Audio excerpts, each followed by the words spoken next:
pensaron? ¿Qué los movió a pensar así? ¿Qué fue? A ver tú, sí. Lo que dijiste, con quién pasaras, cómo la pasaras, todas las preguntas. ¿Qué te movió a pensar así?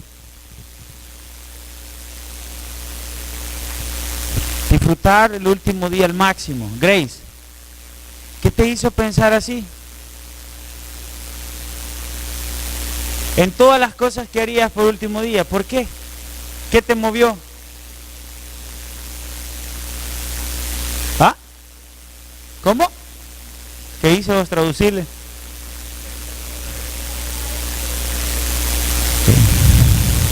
Ok.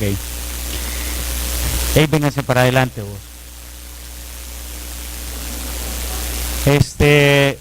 Harold, ¿vos qué es lo que dijiste que ibas a hacer?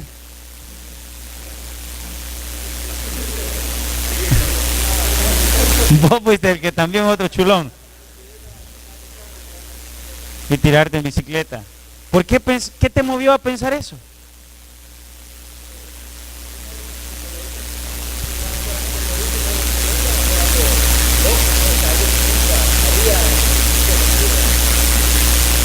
Pero si te vas a morir, ¿por qué no guardar tu último día de vida? Está bien. Miguelito, ¿qué ibas a decir vos? Bueno, el estudio de hoy titulado Mi último día en la tierra. ¿Ya? Mi último día en la tierra. Primera carta de Pedro, capítulo 4, verso del 1 al 3. Si no han entregado la Biblia, es buen tiempo para que Juan y Cabex corran y entreguen las Biblias. Antes de que te vayas a estrellar con el avión y el otro se tire también. Primera carta de Pedro, capítulo 4, versos 1 y 3. Corran con las Biblias. Levanten la mano los que no tienen Biblia, que yo les voy a prestar una. Aquí Grace no tiene, denle una también.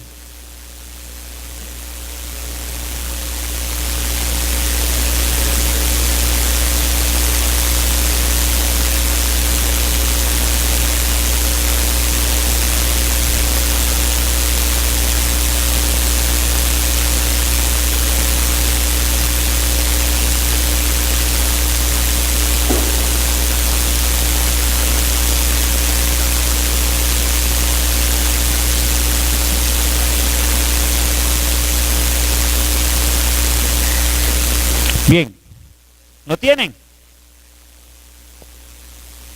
Dice el Señor en su palabra, leamos todos. Puesto que Cristo padeció por nosotros en la carne, vosotros también armaos del mismo pensamiento, pues quien ha padecido en la carne, terminó con el pecado. Lean eso en voz alta, por favor. Para no vivir el tiempo que resta en la carne, conforme a las concupiscencias de los hombres, sino conforme a la voluntad de Dios. Y el 3, también hay que leerlo en voz alta. Baste ya el tiempo pasado para haber hecho, ¿qué dice? Lo que agrada a los gentiles, andando en lascivias, concupiscencias, embriagueces, orgías, disipación y abominables idolatrías. Señor, nuevamente oramos porque sabemos que la única forma de transformar nuestras vidas es a través de tu palabra y de la oración. Señor, ayúdanos a cambiar nuestra manera de vivir y a vivir nuestro último día, Señor. A vivir cada día como el último día, pero en tu presencia. Amén. Bien, rápidamente les cuento. Los cristianos estaban desesperados, los andaban matando por todas partes, ya no soportaban la persecución de los romanos. Los romanos los agarraban, los judíos los agarraban, destruían a sus familias, quemaban sus casas, les quitaban sus pertenencias, sus tierras, violaban a sus hijas. Era terrible todo lo que ellos estaban viviendo, ya no soportaban. Y entonces muchos cristianos comenzaron a hacer algo. Muchos cristianos comenzaron a botar su testimonio. Los cristianos de aquel entonces se comenzaron a perder los estribos. Es que yo los entiendo, a mí me pasara lo mismo. Si yo estoy frustrado, yo estoy desesperado, yo haría lo mismo, no sé cómo actuaría. El problema era que ellos seguían siendo cristianos. Pedro se sentía frustrado porque parecía que todas las enseñanzas que les había dado no servían para nada. Pedro se sentía frustrado porque parecía que toda la gracia y misericordia de Jesús no había surtido efecto en la vida de esos cristianos. Piensen ustedes, yendo a la iglesia, a las sinagogas cada domingo, congregándose, vendiendo sus propiedades para poder ellos vivir. Y después de hacer ese gran sacrificio por Jesús y por la obra, venir ellos y votar el testimonio. Hermano, ¿y cómo votaron el testimonio? Miren lo que ellos hicieron. Pedro les estaba diciendo, regresen al verso 2, para no vivir el tiempo que resta en la carne conforme a las concupiscencias de los hombres. La concupiscencia es una palabra que representa el pecado del hombre en el pensamiento. Yo puedo pecar de dos formas. Puedo decir, le voy a pegar un puntapié a Juan y voy y se lo pego. Eso es actuar, pecar, llevarlo a la realidad. Pero también puedo pecar de otra forma. Puedo ver pasar a Juan y decir, ese bicho me cae mal, le voy a meter zancadilla o lo voy a golpear. Y ese pensamiento de igual forma es pecado como que si yo fuese y golpeara a Juan. Entonces Pedro les dice, señores, piensen en esto. Ustedes, aunque quizás no lleven a cabo lo que están pensando, pero ustedes están pecando con su pensamiento. Ellos estaban teniendo resentimiento, estaban sintiendo odio. Ellos estaban sintiendo cólera contra los romanos, contra los judíos. Quizás por ahí se encontraban murmullos, ya no aguanto más, debemos de levantarnos, destruyamos a los romanos, o desquitémonos, venguémonos. Pedro estaba muy preocupado. Miren lo que hicieron también en el verso 3. Baste ya el tiempo pasado, les dice, para haber hecho lo que agrada a los gentiles. Ellos se habían olvidado de vivir para agradar a Dios. El sufrimiento y las pruebas los habían llegado al punto de que ellos habían caído en la tentación y no estaban viviendo ya para el Señor, estaban viviendo para ellos. Es que en realidad es muy difícil en medio de la prueba tratar de comportarse. Me contaba alguien hace unos momentos, un buen amigo al cual siempre tenemos pláticas y son muy edificantes las pláticas que tenemos. Él me cuenta sus cosas. Me dice, mira, ¿sabes? Yo me identifico con lo que está pasando. Yo les explicaba a ellos el preámbulo de la predicación. Yo me identifico, me dice, porque sabes que yo ahorita estoy conociendo un proceso, unos procedimientos en el trabajo, algo así me dijo, que me tienen frustrado, me tienen hasta el copete. Yo ya no lo soporto más, estoy a punto de tirar la toalla. Ese pensamiento es el pensamiento que no debe de predominar en nosotros. De repente tenés una relación con tu novio, estás diciendo, no, si de todas maneras, ¿para qué? Si él me fue infiel, yo también le voy a ser infiel.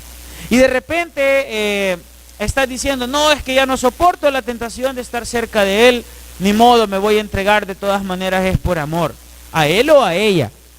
¿Ya? ¿Y qué pasa? Entonces llegamos al punto donde la prueba nos quiebra, donde la prueba nos destruye, no la soportamos. Y Pedro está muy preocupado. Pedro les dice, sigamos leyendo el verso 2, sino conforme a la voluntad de Dios, basta ya el tiempo pasado para haber hecho lo que agrada a los gentiles, andando en lascivias, concupiscencias, embriagueces, orgías, disipación y abominable idolatría. Miren lo que dice el 4. A estos les parece cosa extraña que vosotros no corráis con ellos en el mismo desenfreno de disolución y os ultrajan. Pero ellos darán cuenta al que está preparado para juzgar a los vivos y a los muertos. Porque por esto también ha sido predicado el evangelio a los muertos, para que sean juzgados en carne según los hombres, que vivan en espíritu según Dios. Miren el 7. Mas el fin de todas las cosas se acerca. Sed pues sobrios y velad en oración.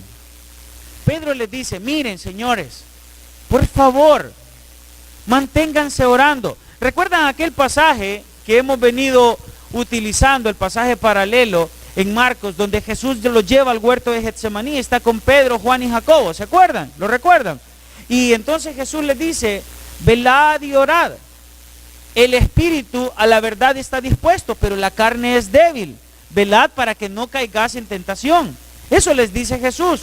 ¿Por qué? Porque Jesús sabía que minutos después lo iban a agarrar y Pedro en su cólera iba a sacar su cuchillo y iba a atacar a aquel romano. Precisamente Pedro les estaba predicando lo que él había vivido y Pedro los estaba viendo, que muchos de ellos, de tanta presión de su gente, habían vuelto a tomar, de tanta presión de su gente, habían vuelto a los cultos satánicos que hacían en ese lugar, que les contaba al principio del estudio, hace 3, 4, 5 mensajes. Los cultos eran abominables. Entonces Pedro estaba tan preocupado que comenzó a exhortarlos.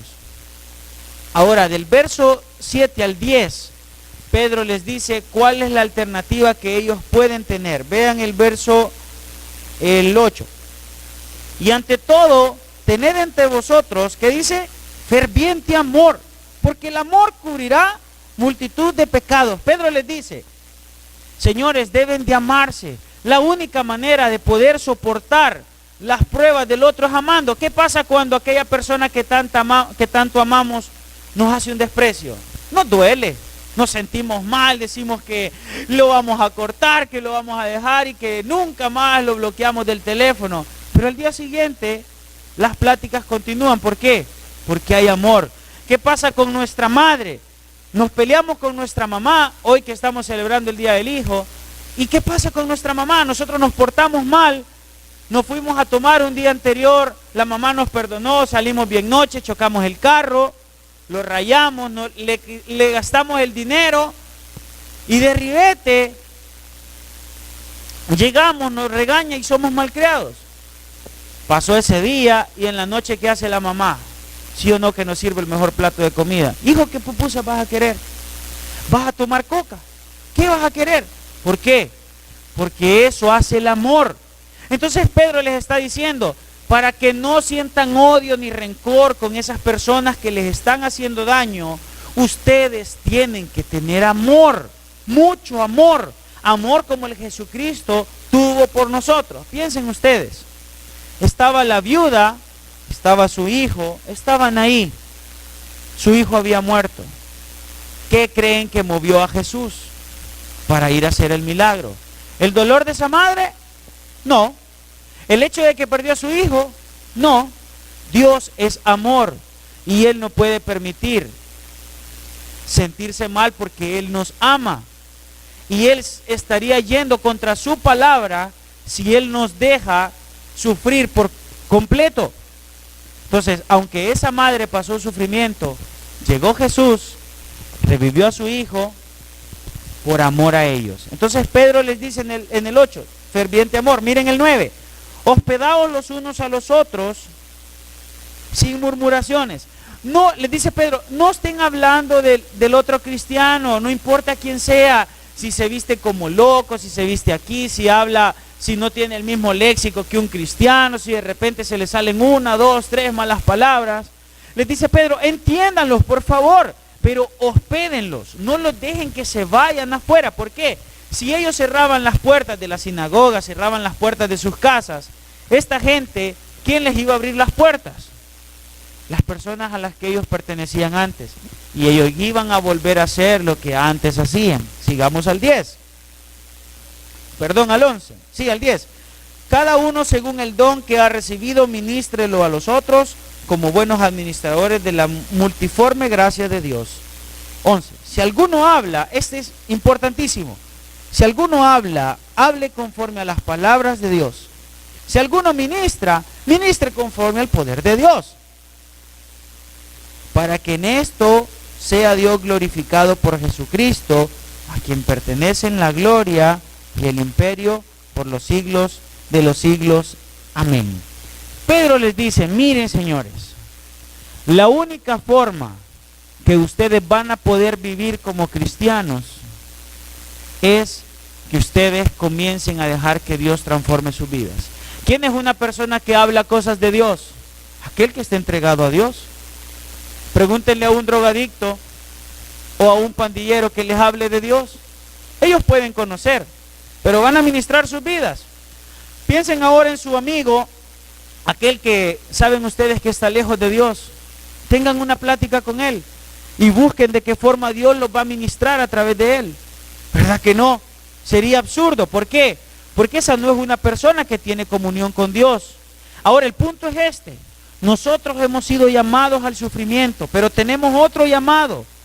Ese llamado es a transmitir a Jesús por medio de nosotros. Y la única forma que nosotros transmitamos a Jesús por medio de nosotros es que nosotros comencemos desde el suelo. Con el ministerio tenemos una costumbre antes de hacer cualquier drama. Es que nosotros nos hincamos a orar. Los que se incorporan en cada drama por primera vez o que nunca han estado con nosotros, se sorprenden. Pero nosotros explicamos que la única forma de que Dios nos permita hacer las cosas bien es que nosotros nos humillemos y dejemos que sea Él el que obre. Lo mismo pasaba con los cristianos de aquel entonces. Pedro les estaba diciendo, señores, ustedes tienen, de su boca tienen que salir palabras de Dios. Pero mientras ustedes no tengan una comunión con Dios y no se mantengan firmes, ustedes van a botar su testimonio. Como no tengo tiempo, debo de hacer la aplicación. Y la aplicación la voy a hacer de la manera siguiente. Lo que Pedro hace es como aquel pastor que un día comenzó su iglesia y la iglesia creció. Pero de repente, este gran predicador de Sudamérica, su hija se fue de la casa. Se va de la casa y se casa con un joven que no era cristiano. El joven le dio mala vida. Mientras el predicador andaba por todas las cruzadas en Sudamérica, su hija estaba viviendo una vida muy miserable porque su corazón la había llevado a vivir esa vida. Para no hacerle largo el cuento, como sé que les gusta el chicle, ese hombre en una loquera, drogado, sacó la escopeta y en una ciudad de Florida le disparó a la hija de aquel predicador. Aquel predicador decidió dejar el ministerio. Aquel gran predicador decidió echarse para atrás. Cuenta su historia que vivió 6 meses en alcoholismo. Fíjense bien, 6 meses en alcoholismo. Y él botó el testimonio. Otro predicador de Sudamérica se acercó y le leyó que el sufrimiento es parte del cristiano y que él tenía 2 opciones. O vivía como un inconverso y negaba la fe y negaba a Dios, o se arrodillaba y permitía que Dios obrara a través de él. Este predicador que había sufrido entendió el mensaje gracias a Dios. ¿Y saben qué hizo? Regresó. En sus grandes cruzadas, predicadores como Dante Gebel se convirtieron. Les estoy hablando de Carlos Anacondia. Predicadores grandes de Sudamérica se convirtieron y ahora son grandes pastores, porque él decidió levantarse del lugar donde estaba. ¿Cuál es el punto? Todos podemos caer, pero no es quedarnos ahí. Tenemos que levantarnos, jóvenes. No importa lo que sufrimos, no importa la prueba que pasamos y si nos equivocamos. El punto es que tenemos que levantarnos. Les voy a leer nuevamente el verso 11. Y esto es lo que tenemos que hacer. Si alguno habla, hable conforme a la palabra de Dios. Si alguno ministra, ministre conforme al poder que Dios da, para que en todo sea Dios glorificado por Jesucristo. Jesucristo puede ser glorificado por medio de tus problemas, pero tú tienes que reflejar a Dios. Al principio cantamos una alabanza y quizás no entendieron por qué la estábamos cantando, quizás simplemente dijeron vamos a cantar una alabanza más.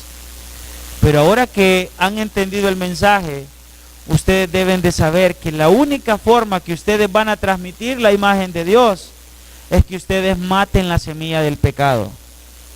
Así como ese joven murió y Jesús le dio vida, así nosotros podemos morir hoy al pecado y vivir para Cristo. Si nosotros hacemos eso, nosotros vamos a haber vencido. No se sorprendan si pasamos angustias o aflicciones, porque para eso hemos sido llamados. Hagamos lo que hizo este predicador, hagamos lo que hizo el apóstol Pedro después de cortar la oreja de ese romano. No nos quedemos en el lodo. Una vez estamos en el suelo, el único lugar que tenemos para agarrar ya no es más abajo, sino para arriba. Así que sea cual sea la prueba que están pasando, y si han fracasado o están a punto de fracasar, o si pensamos que todo está perdido, hoy nos hemos dado cuenta que no, debemos levantarnos. Vamos a orar. Señor, gracias porque aprendimos a través de tu palabra